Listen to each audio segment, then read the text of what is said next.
Welcome to the Space Limited Accomplishments Interval. I'm Lance Ash, and with me today, as ever, is my wife Bonnie. Hello. She said hello, and we had a little bit of excitement on the trip today because we left early, but then realized I hadn't taken my anti-seizure medication, so we had to turn around and go back, and now we're just barely on time.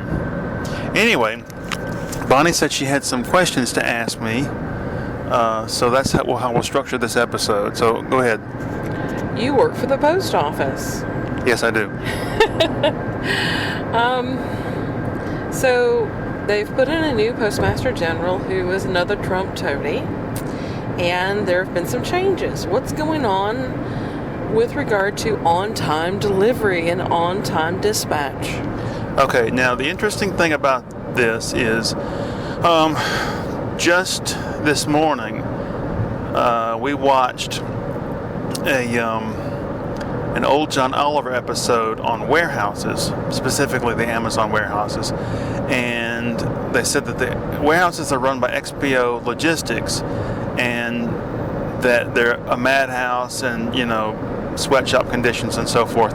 Well, we had a meeting 2 weeks ago with one of our upper level supervisors, and he mentioned the new Postmaster General, and he said he comes out of a background of logistics, and when I saw the John Oliver video, everything clicked into place, because I believe the new Postmaster General is trying to bring those types of methods, those slave driver methods, to the post office. The main directive that the new Postmaster General has made is that there'll be no more late trucks. Trucks have to leave on time. Damn how much mail is left behind. So every day things get backed up, and so we have more and more of a crunch time every night, towards the end of the night. Try to get all this mail worked.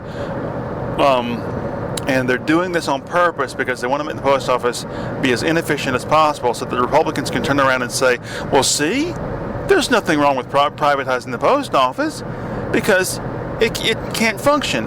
It's the same sort of tactic that they use for everything, like public education. Well, first we'll defund public education, and then when it turns out a generation of morons, they can turn around and say, see, we don't need public education. It doesn't work. But this is a little bit different. We're talking about the Postal Service, and they're thinking that they can privatize it, that they can sell it off in bits and pieces. There's a problem, though, as you've pointed out, and as recent articles have pointed out. Right now, we have a fleet of trucks that have gone past their life expectancy. They've had actually over 400 catch fire spontaneously. But every night, you have to deal with equipment problems. Shortages of equipment, broken equipment. What type of things could they possibly offer to someone wanting to buy this? It seems like all the facilities are outdated. They have irregular docks. You can explain a bit about that in a moment. And they don't have equipment that works. They have shortages of equipment, and what is there, you end up having to put back in working order. You're asking what is the appeal of private industry coming in and buying the post office or bits of it? Well, the appeal is access to the mailboxes, which by law only postal employees can put mail in. That's the main appeal. And also they want they're going to be buying broken down, dated, outdated, old infrastructure. That doesn't matter, because in the pursuit of greater and greater profits, they'll just cut back on service more and more and more. So they don't care. See, once it's privatized, then you can have small businesses take over the Domino's flyer delivery part. You can have Amazon take over the package delivery part, the delivery of first-class bills and things that can be done by another company. So you don't have to have everything done under one roof like with the post office. As far as the no equipment thing, We have three basic types of containers. You have hampers, which come in the plastic and canvas varieties. Then you have what are referred to APCs, which come in basically three different varieties. They're about 5'10" tall, wheeled containers that you can put stuff in. And you have big containers. Some people call them OTRs, some people call them BMCs. Anyway, those are all on wheels, so human beings can push them around, or the machines can hook them up and drag them out in trains. But when we don't have that, we have to set up with, some people call them gaylords, but there's also pallet boxes. They're basically, that's what they are. That's a pallet, and then you have a giant cardboard box on top. The problem with those is they're clunky, they're hard to dispatch, they're hard to set back up. And some post offices are so tiny, they don't have the equipment to handle pallet boxes.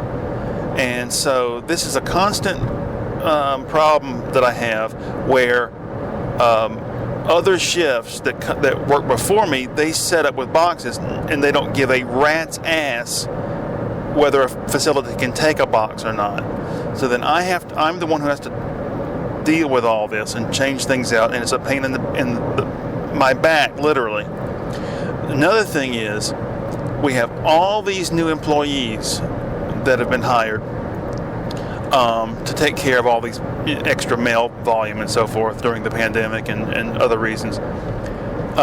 These people are temporary and can be fired at any moment, and they're not career employees. They want to be, some of them, but the point I'm making is they don't have an investment in the company, so it doesn't matter to them whether things get done properly or not.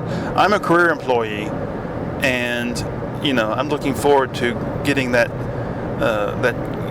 golden retirement day, so I'm in the future. They've got it now. Well, what's your next question? Do you have one? Management at the post office. What do you know about the bonus system there? Okay. I worked in the Athens facility, which is not far from my house, for 17 years. And then they moved me up here to Atlanta 5 years ago in order to save money, cut costs. Oh, it'll be so wonderful when we consolidate. And, they sent this hotshot, this pretty boy, down to give us the bad news. We're downgrading your facility and we're shipping you all off to Atlanta. And he said, look, everybody, the economy's in the toilet. We have to do this. It's just a money-saving measure that we have to take. There's no way around it. And then, in the next breath, he said, don't get me wrong. I love the post office. The post office has enabled me to live in a series of million-dollar houses up and down the East Coast. Seems to be a bit of a, conflict between those two statements. And the reason he was able to live in big mansions as they moved him from place to place is because supervisors get a bonus, and big supervisors get a bigger bonus, and they'll never cut that out because the elites run the show. And anyway, it's a total joke. I'll tell you a little caveat to that, a little extra detail. Long time ago in Athens, I saw a piece of paper tacked up on a bulletin board. It was an official notice, and it said, "We need your help. Too many employees, when they get close to that retirement date, they will burn up all their sick leave and stay out of work and use up all their sick leave until they're ready to retire. We must stop this unethical behavior, and we need your help in coming up with ways to do unethical." They're worried about that, but they don't worry about the ethics of screwing me over by making me drive over an hour to get to work every day. And now my wife has to drive me because state law says I can't drive for 6 months after my seizure. Anyway, now, what else do you have to ask? So every year on your anniversary hire date, they send you a statement of earnings. And it has your salary and it has all of your benefits enumerated. And among them is sick leave and annual leave, and they attribute a certain amount of money to those and give you a total pay package of your salary plus all this extra. And it's about half again what you make on the salary. So, tell me about the sick leave policy. Why can't you actually use the sick leave they say is part of your pay package? Well, that's just them trying to avoid people taking advantage of their benefits. But it's part of your pay package. I know, and I've made that argument before when I got in trouble for calling in sick too many times. The official post office policy is you're allowed to call in 3 times in a 90-day period, and anything more than that, you get a talking to. They have different levels of disciplinary action. You get a talking to, then you get a formal talking to, then you get a written thing, and then you get, suspended for a certain amount. It's a joke. I know I don't have an answer for that to why they do that, but well, you said that they put up this flyer all those years ago saying, "Oh, it's unethical that you use the sick leave as you hit retirement." You've been there over 20 years now. How has your body been affected by the job? Well, I don't know to what extent I've been affected by the job or how much of it is natural aging, but tell us about your job duties. What do you have to move around every night? Oh, I've got to move around really heavy containers, and When you say heavy, 100 pounds?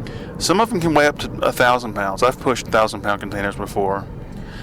But so you earn the sick leave, then they treat you like a work mule, yeah, and they don't let you use the sick leave easily. That's part of your supposed pay package. I know.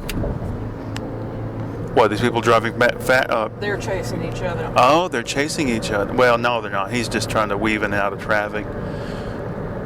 On the way into work, we're running behind. We get behind this woman who is on a cell phone, and she's driving 10 miles below the speed limit. We're going down the hill, narrow lanes. Somebody's coming in the opposite direction. A guy behind us in this monster truck towing a trailer with a 4x4 fun, mud golf cart vehicle on the back. He gets pissed off and flies around us, the person in front of us, and the woman driving below the speed limit as this other person is coming down the hill on the opposite side, because we all have to go to 35 miles per hour to let this asshole pass. This macho redneck asshole has had enough, and so he's going to, rocket it around. It's just typical. I just wish to God these assholes would go and buy the fucking little blue Viagra pills instead of these stupid, oversized limp dick trucks. The thing is, with the inadequacy issues. Probably other than bullying people around the road. I used to pull stunts like that when I was 17, but now I'm, closer to death, and I'm afraid of the approaching oblivion. It's not just that, Lance. It's just an asshole move. Yeah, I know. I don't know. People always get onto me at work for doing too much but the thing is, I do the extra so that it won't be even more work in the long run, and people don't understand that. Okay, I don't want to get into a sociological discussion, but far too many people, their number one priority on the job or off is socializing, whether that be in person or remotely through digital mobile devices. And you would not believe the number of people who carry on a conversation with a gaggle of people all night long. And so, since I don't care about socializing, all the work falls on me. Anyway, I don't want to complain about that. Okay, do you have any more specific questions about? No, I don't think so. Oh, I thought you were going to ask me stuff like, Well, why don't you ask yourself? Okay, What is I your don't job? know. What is your specific job? Okay, my specific job is I'm called a mail tech, which means basically the fundamental function is I'm responsible for putting labels on containers, then scanning the label. To what end? She said, to what end? To they want to keep track of everything. That's basically the thing. Is in Athens we didn't put labels on jack shit, and we didn't scan anything. What are you asking about the labels and scanning? I'm not. I thought you had something you were getting at. But I'm also in charge of Getting the stuff out to the dock. making sure that the stuff gets dispatched when it gets full, making sure it gets dispatched at the appropriate time, making sure the containers get put back in place and the new label gets put on and then scanned. And other duties have slowly accrued unto me because I wanted to make myself indispensable.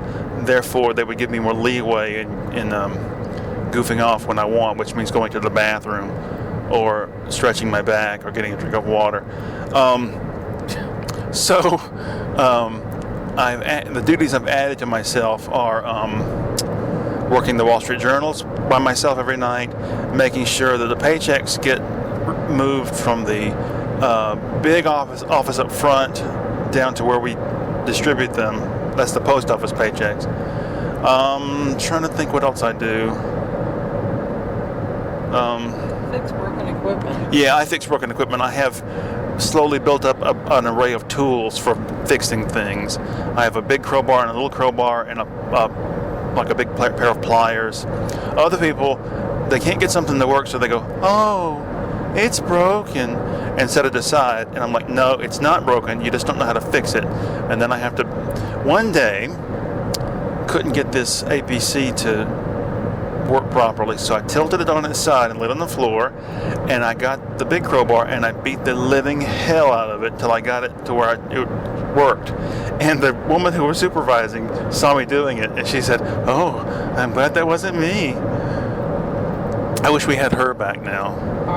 Barbara. She was this older lady that I didn't like at first, but then I got to liking. Okay, so but let me make one thing clear. I hate the post office, and I hate the facility where I'm working.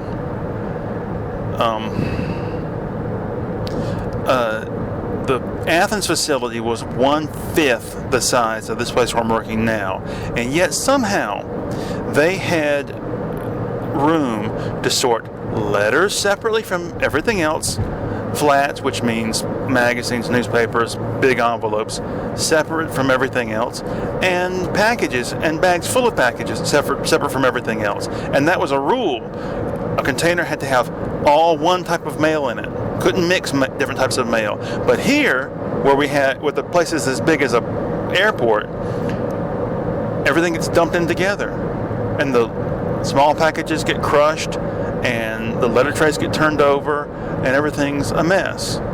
And you can't tell anybody in management that this is a problem, because their attitude is always, "Well, no, it has nothing to do with physical reality. It has to do with your attitude. You have to have a better attitude. You have to take pride in your work, and then everything will just fit together perfectly." It's a joke. All right, we're approaching the end of the episode, so any final thoughts, words? No. Okay, she said no. Do you like driving me up here? It's a job. It's actually 2 jobs, isn't it? Yeah, you're not paid for this, though.